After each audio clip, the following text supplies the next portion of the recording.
In the next panel, our guests are going to discuss how new techniques and technologies in the agribusiness sector promote agricultural practices that are conscious and allow for new scenarios and for sustainable production in the fields.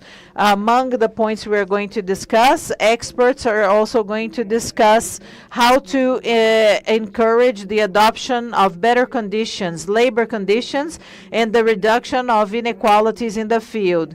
We would like to invite Mr. Bruno Brasil, Director of Sustainable Production and Irrigation from the Ministry of Agriculture.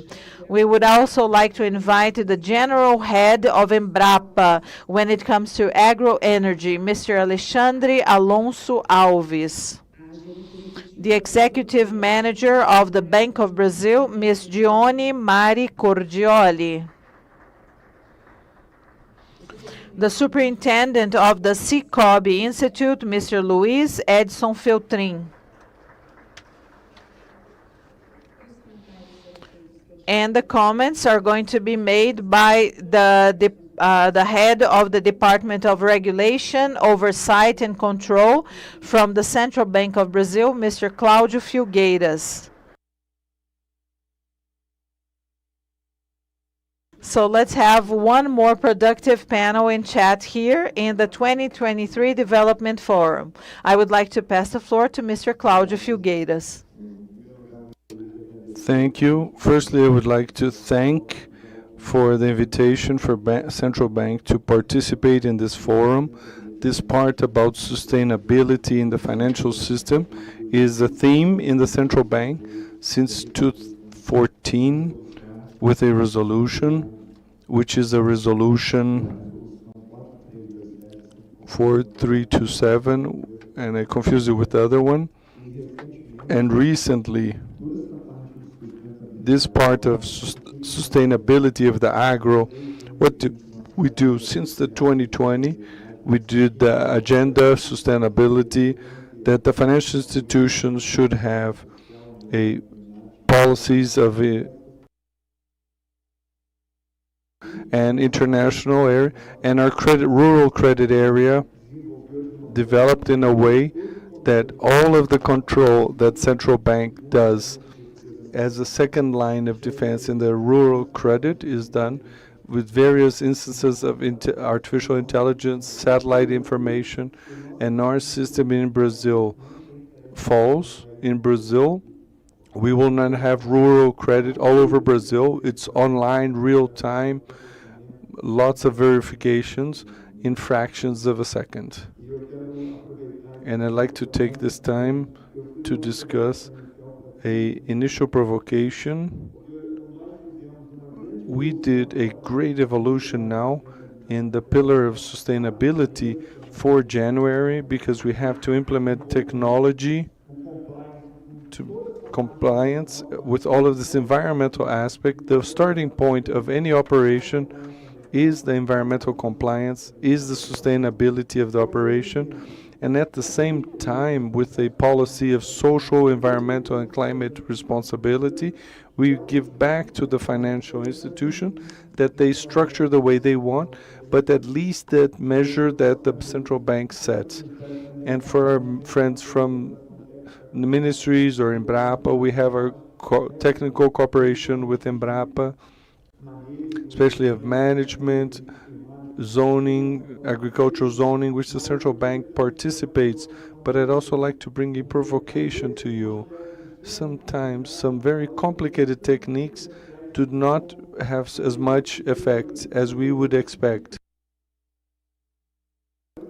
So what kind of research you do to have more simplified and that has to do a lot with the previous presentation.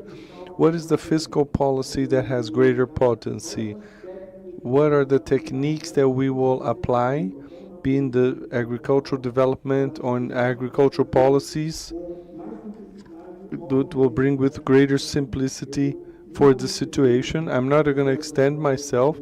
I want to save on time, but I'll hand over to the debaters. I would like to start by the agencies that do the policy, which is Embrapa and Embrapa, and then the financial institutions. So, Bruno.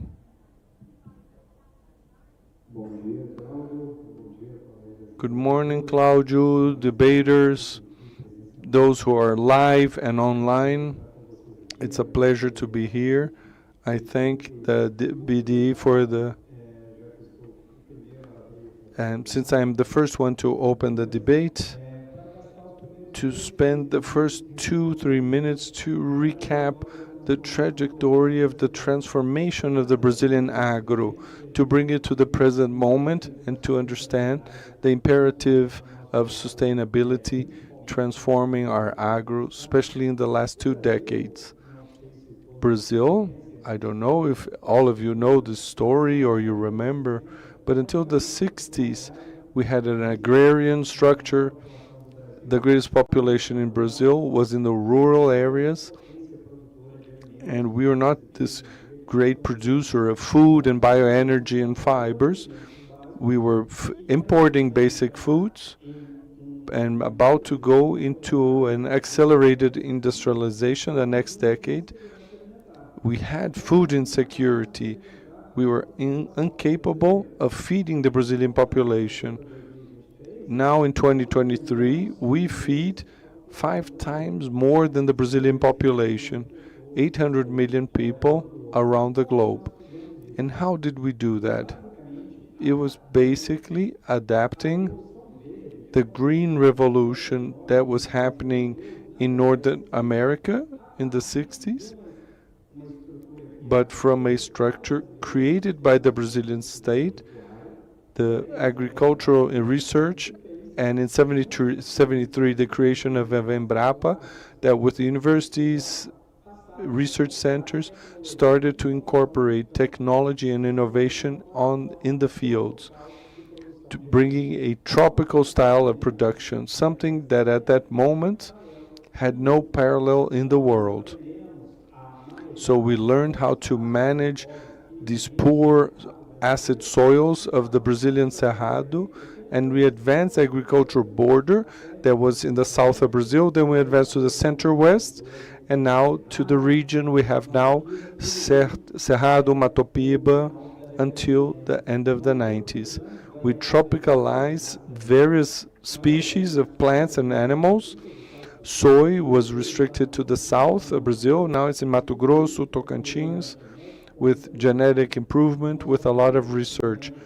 Our cattle of Indian and European races, the brachiarias that we brought from India, that with a lot of technology and research, and developing a tropical platform of production of food.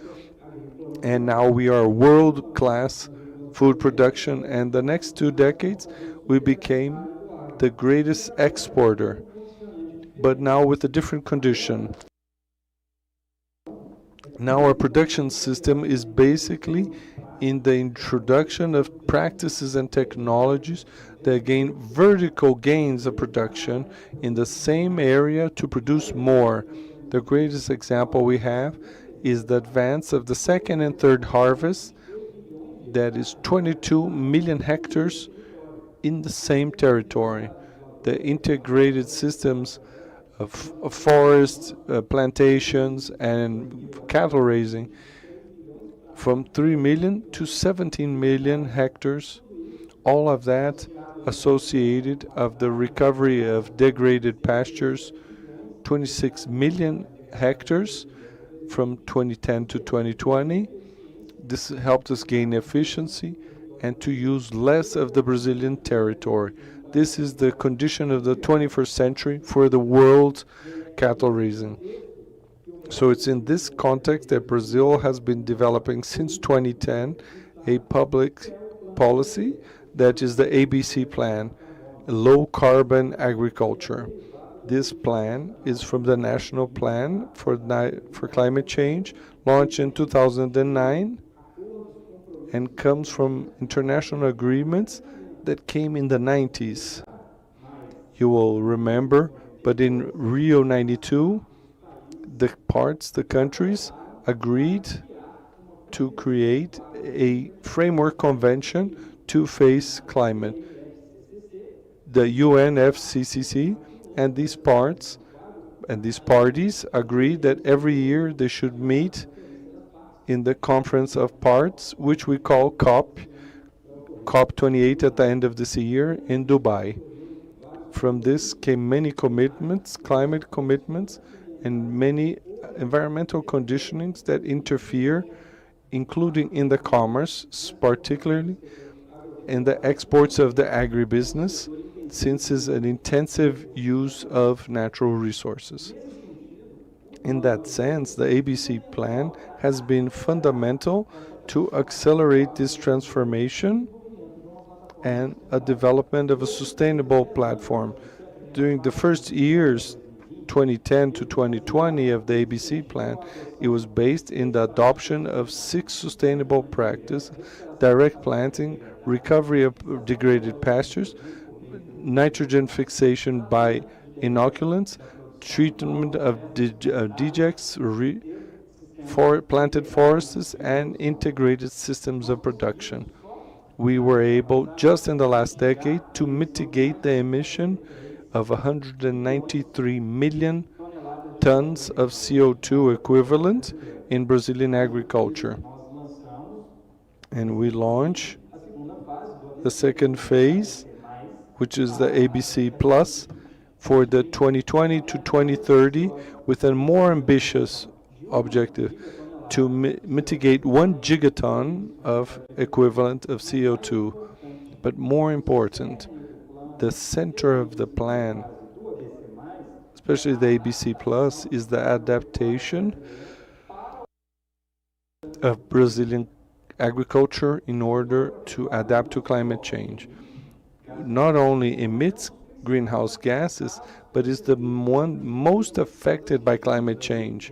We saw recently, especially in Rio Grande do Sul and Paraná, droughts caused by the La Niña for last year, and they were atypically extreme, and breaking 50% of our harvest. We need to improve the zoning, agricultural zoning, in terms of climate risk. We're working with 3 classes of soil, but 6 levels of water available in the soil. This is a way that you direct the farmer so that he's less taken on by surprise by any drought, and adopting these practices through the convention of rural credit and the prize of the rural. And one of the pillars of the ABC and in fomenting these practices is the rural credit through specific programs in the Safra plan, the main Brazilian agricultural policy. This year, with a record value, over 370 billion reais, with a greater value for the credit lines for sustainable practices of the ABC. And the ABC in the Safra program this year was rebaptized in Renova Agro, and there are mechanisms of incentives, lower interest rates, better grace periods, and when you have access to credit, and these are being worked in the Ministry of Agriculture. This is the work that we've been doing in order to incentivize certain best practices and then adapting Brazilian agriculture to climate change, that events that are becoming more frequent. I hand over the word. Very good, your speech, and I'd like to make a quick comment. We are so concerned in our agriculture of being able to do 2 or 3 harvests per year. And in 2017, the central bank was called to talk in the US about rural credit. I remember I went in 2018, and it was a pretty big event because the Americans, which we are direct competitors, and we've overtaken them They were so concerned, they want to know how we develop that, because in our central bank, there's a rural credit area that works with the agricultural policy and makes things happen. And the part you talked about climate change, the damage in the south of Brazil, 40 billion reais of loss in rural credit. The Proagro that pays family agriculture has indemnized 15 billion reais for the producers that had losses, and this takes us more and more, and that's why I'm handing over to Embrapa. It's not central bank that's going to tell the farmer to change, no, but the people from Embrapa that will we rearrange of our productive area, since we have a productivity above average being seen and compared to the rest of the world. Alexandre, please. Good morning to all. First, to thank the BDE for participating in this important event, and also to greet all panelists. So, taking on the hook on your first provocation, Claudio, I'd like to take a comment very aligned to this panel: new scenarios for sustainable production in the field. So I like to bring to you, we that were working in research and development, how we see the development of agriculture, what are the scenarios, what is the role of the national system to transform those missions into actions. To speak a little bit about the new sustainable scenarios, I like to take a hook with his speech. He talked very well about the development of Brazilian agriculture. If we could summarize, we could say that Brazilian agriculture went through 3 phases. Maybe we're in the 3rd phase, going to the 4th. First was expansion. We sought to increase agricultural areas, especially in the more temperate climate in the south, and advancing especially in other areas of Cerrado. A second phase was the increase of productivity, where the great investment was done in research and development and innovation to have more adapted species, more adequate production methods.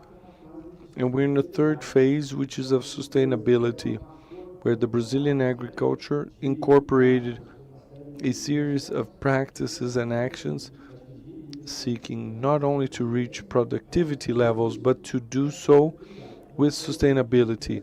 It's no wonder that Brazil now is an agro power, environmental power as well, because we increased our agricultural production while implementing sustainable practices. Now we're going to a 4th phase that we are about to call multifunctionality. What do I mean by that? Agriculture starts to have a role way beyond only providing food and energy. It starts to work in connection to other agendas: climate, new industrialization, finance. So based in these 4 movements, we project a scenario where the sustainable production in the field will happen in a different way in the future. We probably will see a development of agriculture in an adoption of a more ample of integrated systems, the connection between the field, the livestock raising and forest, and decarbonization networks and new practices of low carbon being implemented, so that agriculture can assume a regenerative role and of greater resilience. So we will increase the agricultural production even when we are improving others. And we also have an agriculture that is more diversified, multifunctional. We have a series of new products that came from this, and this will be done by the development of new technologies, not only the development but the implementation of these new technologies by our rural producers. So a scenario for production, that Brazilian production become more technological, more automation, more bio-inputs, digitalization, traceability, artificial intelligence, added value, refineries. This will transform the Brazilian agriculture as a source of biomass to the development of a new bioeconomy, green circular economy, where we can diversify many products. And we also intend, of course we intend to do that while we do the decrease the deficit. We know many producers have these high-end technologies, but others have less access. So we had to decrease this difference and create benefits to producers. And I'd like to highlight the fundamental role of new technologies. If you get the National Development Program, you'll have 3 projects. One is to increase sustainable standards, the one to reduce costs and loss, and this will be obtained from the development of new technologies and the adoption of these technologies in the field. So I would like to say, what is the role that we think is very relevant and involves many of the institutions, besides the conventional instruments with focus in improvement of equipment, infrastructure, storage. We also need to foment in a more decisive way science and technology and innovation in Brazil, to have a focus and direction for the development of new technologies that will allow for sustainable production. This can be done from development for the National Fund and Scientific and Technological Fund, and many institutions can participate, and also venture capital that can support the development of new businesses with technology based, or we have a silo of new production, the so-called agri-techs. Many of these startups need some kind of support and financing of some more incisive investment so they can size up the product and put it into the market. And going to your first provocation, and also to invest in the development of ecosystems or special places so that we can implement development models, regional development models, sharing the best practices, sharing the best technologies via these hubs, these ecosystems involving associations, cooperatives. And by doing that, obviously, we can reduce the productive deficit that we have. And I always say that the difference between a large and a small farmer is not the level of the technology that they use. It has to be the size of the property that they have. They should have access to the best technology. Oh, so maybe this technology should be simpler. Yes, maybe, or maybe not. Maybe it has to be customized to those farmers' different realities. And so one input that is used by a large farmer and produced in large companies, factories with a pharmaceutical grade can be adjusted to small farmers. At the BNDES, we're trying to know how to find and to create new biofactories. And Embrapa has a long history for the development of new technologies to help all of the sectors and segments of the agricultural sector. I believe that over 50% of the articles and technologies, they are aimed at small farmers, family farmers, and we need to reduce this productive deficit by implementing, by creating more technical assistance so that these technologies can be used. The deficit is not a deficit to generate technologies, but it's how to take this technology to all farmers. And the ecosystem that the science, the sector, the government, the DFIs, they can work so that they can identify new models, so that we can transfer technology, not only transfer technology, but co-create customized technologies for small farmers. And by doing that, we're going to reach this new sustainable development scenario. We're going to diminish our CO2 emissions, and we're going to diminish our emissions of greenhouse effect gases, okay? So I would like to emphasize the essential role that the sciences and technology have. Brazilian agriculture is moved by technologies more than the tractors and machinery. We have the brains and the entrepreneurship of our farmers. They are the main protagonists of our agriculture, so that we can develop these technologies, share these technologies, and that's how we're going to produce sustainable agricultural and livestock production in Brazil.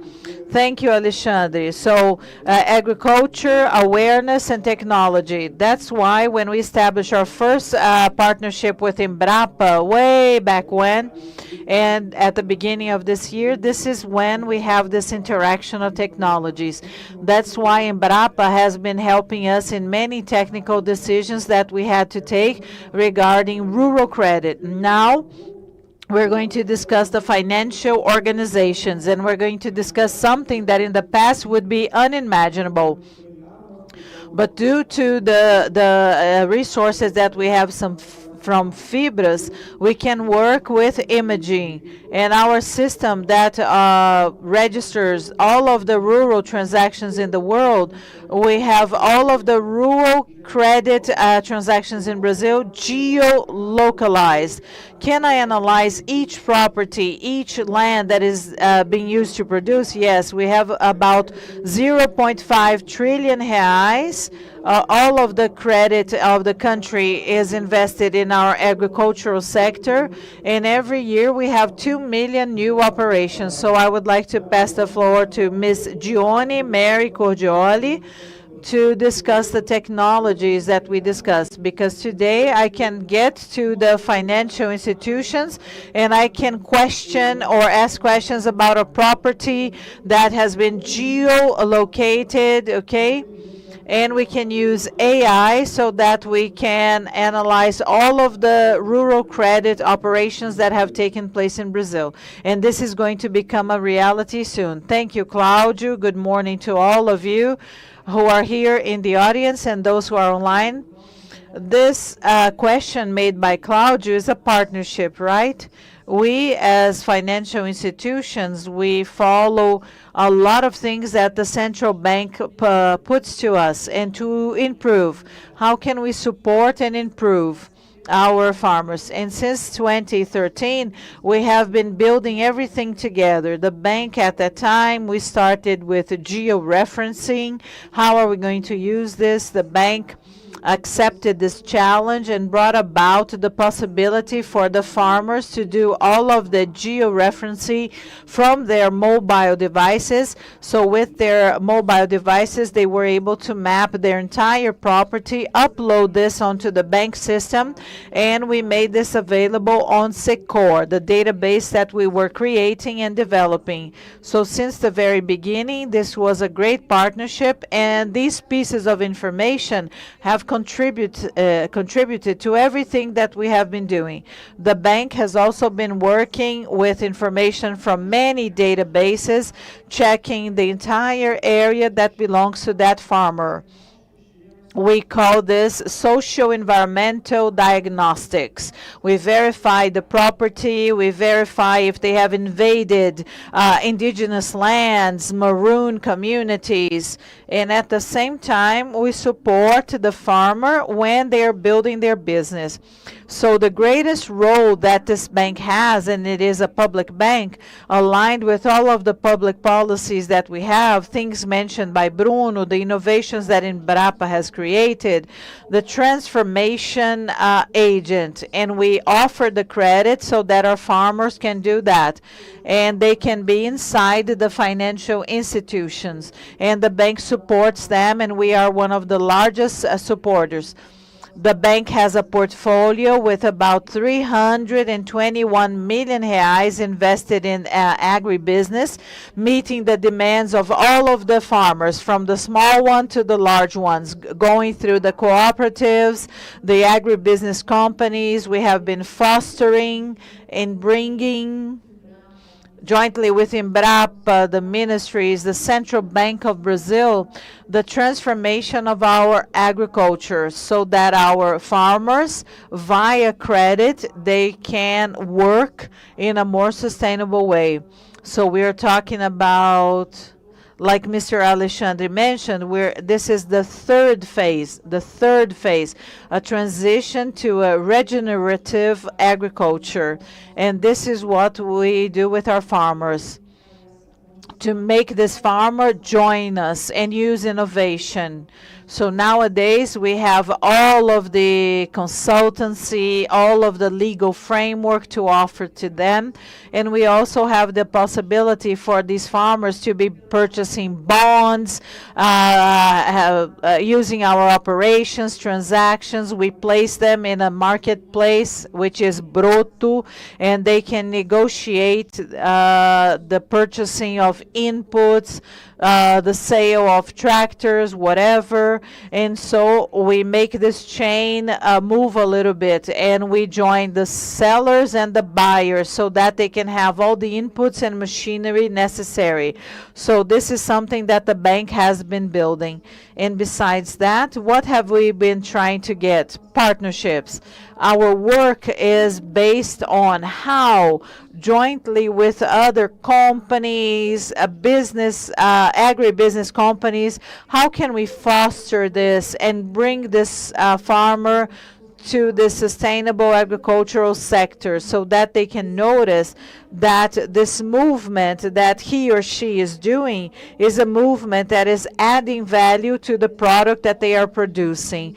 That's how we're going to try to maintain this farmer, encourage them to have a better production. And the Safra plan this year is helping us a lot, because once we generate a benefit for our farmers, and that they start understanding that his work or her work in a unique way, concerned, worried about the environment, social aspects with everything that they do, they make this be very successful. So it's, in general terms, it's a partnership. This is a set of things that we're building together and trying to generate this transformation of the Brazilian agriculture. Thank you very much. Thank you, Dione. Before passing the floor to Mr. Feltrim, he works at Sicoob at the moment, but in the past he worked at the Central Bank. We worked at different departments. And what you mentioned about the Bank of Brazil is very important, because the Bank of Brazil never stopped growing in the agricultural sector, but its part in the market decreased a lot, because many other banks and cooperatives entered in the rural sector. Maybe the Bank of Brazil had the largest Pronaf portfolio, but the cooperatives, they have been growing. The private banks have joined the agribusiness, and so many players joined the sector. And this huge entrance of new institutions brought about improvements, more opportunities, and now we're trying to have more and more transparency, and we're trying to diminish the asymmetry. Everything that is related to agribusiness is on the internet, on our website, totally transparent. Everything is available on our website. And regarding the operation, the city, how much is produced, the values involved, everything is on our website. And then we can promote social oversight. And now I'm going to pass the floor to Mr. Feltrim, because he's here representing the Sicoob Institute. Good morning to all. Congratulations to the ABDE. Congratulations on organizing this event. I would like to greet all of my fellow panelists and our moderator of this panel, Mr. Claudio Filgueiras. It's a great privilege to be here representing more than Sicoob. I'm representing all of the cooperatives of Brazil. And when Bruno mentioned the production, we have grown.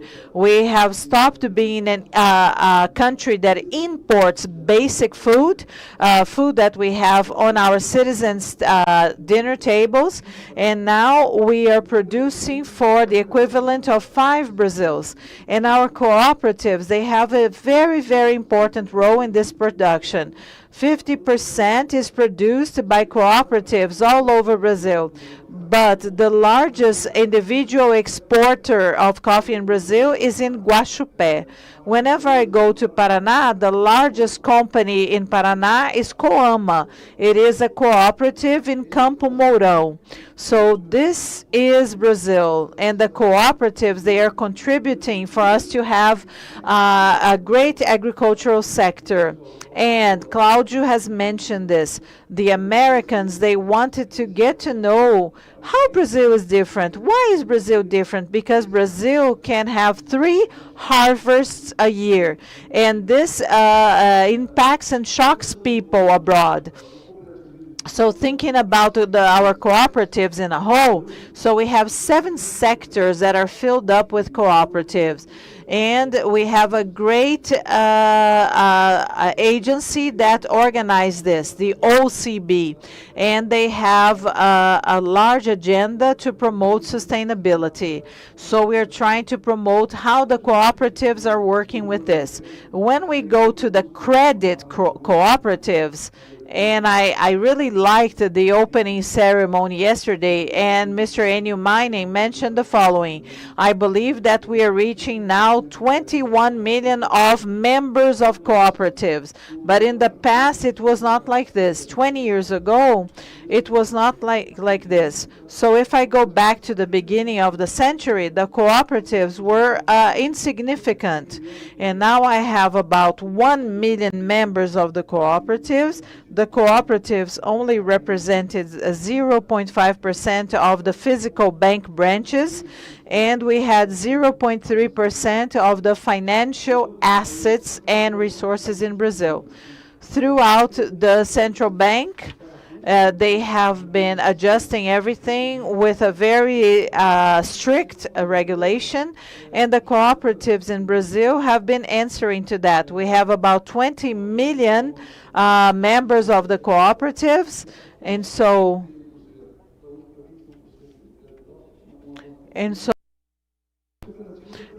the cooperatives, they are unique. Why? Because it is an association of people, and they're closer to our communities. Sicoob is the largest physical structure in Brazil when it comes to bank branches. And this makes our cooperativism seem very similar. And so Sicoob has a huge sustainability front, compliance front, and we have to follow this to the T. And you have mentioned Resolution 4723 of 2014 that gave us the possibility of having a more environmental responsible policy. And in 2020, in our strategic agenda, we have the sustainability agenda. And after 2021, we have a huge list of regulation for the cooperatives, and we have to follow this. All of the financial institutions have to follow this. At Sicoob, we also have this agenda. We have the compliance agenda and the performance agenda. Where do we want to arrive at? So they are in the S1, S2 categories, and so they have their stability and sustainability committees. And so they have already created their sustainability committee. And this is connected to the board of directors to follow up everything that is happening at Sicoob when it comes to sustainability. And our plan has many, many fronts aimed at delivering consistently sustainable products and services to our members. And so what the members can do. And just to sum up, I'm almost wrapping up, and so I have a video to share a specific case with you guys, a sustainability case with you guys. We have a Sustainable Rural Award, Sustainable Rural Production Award, and we aim to give a prize to our members who are investing in agribusiness in a sustainable way. Okay, so initiatives that are sustainable based on a certain criteria that have been established and that can be replicable and sustainable. And this is happening in the north of Brazil, in the Amazon, and the Amazon is a huge concern, and it's a great opportunity for Brazil to show what it can do when it comes to sustainability. And this is done with a group of indigenous people. Embrapa has helped us, and Sicoob as well. And they made the indigenous coffee farmers to so that they could be able to have exporting level coffee. Thank you once again. I'm going to leave 2 more minutes for Mr. Claudio to use. Thank you for the invitation and for this opportunity. Thank you, Mr. 14. Unfortunately, we're going to have to wrap up. We're not going to be able to have the Q&A session. So we can now pass the floor to all of you so that you can make your final remarks, okay? So please make your final remarks, but first of all, I would like to share something important with you. Some years ago, we started, and this did not happen long ago. We in the international and national scenario, technology developed, and we have a lot of technology developed, not only in terms of machinery, equipment, and we try to increase the productivity in a very, very fast speed. And people abroad were even shocked by this, and we created many standards, and the minimum compliance that we want to have is way higher than what other countries around the world do. So agribusiness in Brazil, the more you develop, the more you are able to add sustainability elements to our agribusiness, the better it's going to be for our country and for other countries. So that's why I am teasing you. Some technologies are a little more expensive to start, but they bring a huge yield in the future. And this is something that is maturing now, not only here, but this is a practice, and many central banks of Brazil are doing that. And so our central bank is one of the leaders in the world, and the financial institutes, they have to worry not only with the capital flow, but also with the impacts that we have, the climate changes, sustainability, social impacts of the operations that are done with their clients. That's why we, in this agenda, in the social, environmental, and climate agenda, and all of the rural bureau that we built, so that our rural credit in Brazil is not only going to be seen here, but shown to Brazil and abroad as something that is highly developed and brings about sustainability. To wrap up this panel, I would like each one of you to give your final remarks, and each one of you has 1 minute. Thank you very much.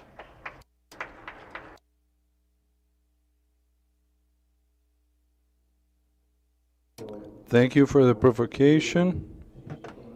So we're talking here about sustainability, and sustainability depends on the economic and social environment. When we talk about environmental, but it is only sustainable following those pillars. That is why the concerns of good practices in the ABC and ABC Plus plans, these are technologies generate income and gains for producers, and with the environmental benefit as in parallel. And the perennity, he adopts it, he has a greater income and productivity, and his neighbor adopts it, uses the same instruments to have access to that. These technologies are with the partners and and others exactly to this kind of technology in which the technical assistance is ready to take this to the producer, technology that can be customized so that we can have and adopt it more easier. There are many barriers for in agriculture, and the foment of development that takes into it, and we're thinking about this customization and easing, and so the agriculture can, and then I will a provocation with Dione mentioned that the environmental agency that is responsible for over 40% of the Brazilian exports, that is the case of Agro, that is based in agriculture and brings risks and opportunities. And another opportunity Dione mentioned is to recognize the producers and the products that bring this environmental benefits and to use and add to them. So you can add value to Brazilian agricultural products, and I would say that that is one of the main challenges that we have at the moment. Thank you. Firstly, before I would like to thank you for the invitation. And we saw in the panel, in the previous panel and in ours, that we have a preeminent need of coordination, cooperation, and this is very much relevant when we're how to make the agricultural systems not only more productive but more sustainable. We have to invest in the interaction between the various actors that are part of this ecosystem in a complementary manner to have synergies. And we've had this in Embrapa, especially in Agroenergia in Embrapa, in a constant collaboration optic, private sector and public sector. And to end, I would like to say that Embrapa and Agroenergia are available of the national financial system for development and obviously for the government, so that we can, in a collaborative manner, develop new technologies that will allow us to reach this greater sustainability.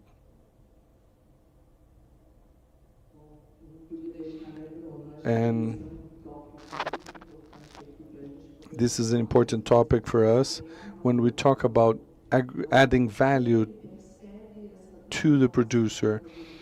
How can he, when he can see when this transformation will change a lot from what we're going to have henceforth?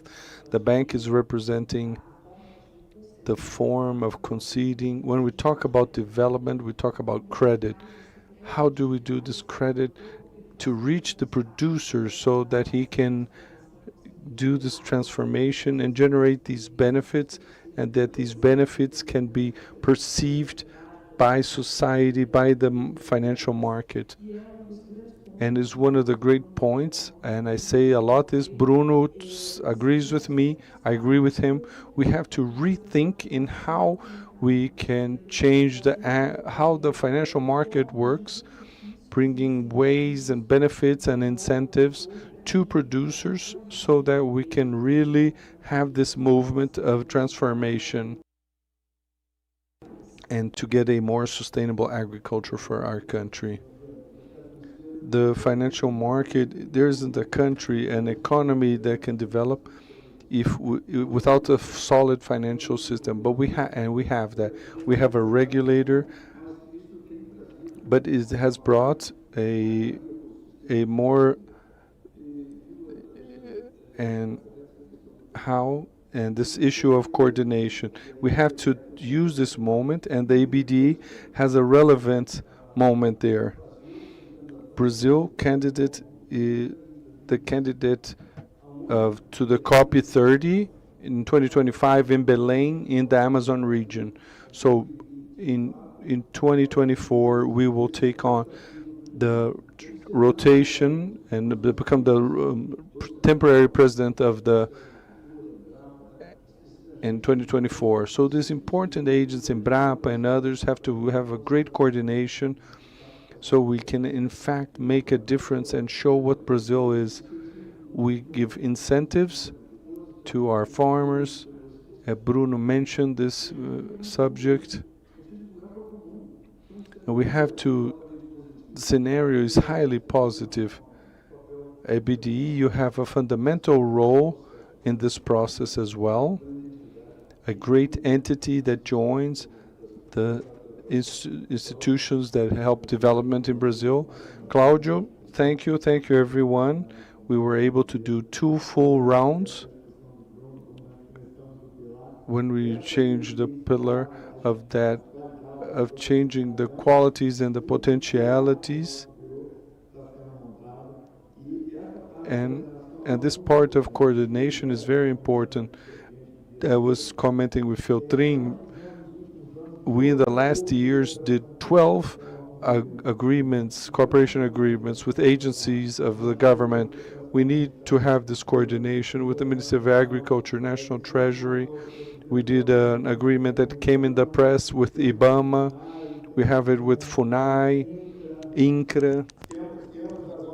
We have another with the Ministry of Environment. So we're building agreements with all of these entities that somehow are related to agriculture so that we can have the coordination. I know people complain that the regulator has a heavy hand, but the idea is always to bring solidity, stability, and especially outside of Brazil, not only here but abroad, the trust that our financial system and how we work and do this rural credit should be highlighted. It is well done as compared to any other place in the world.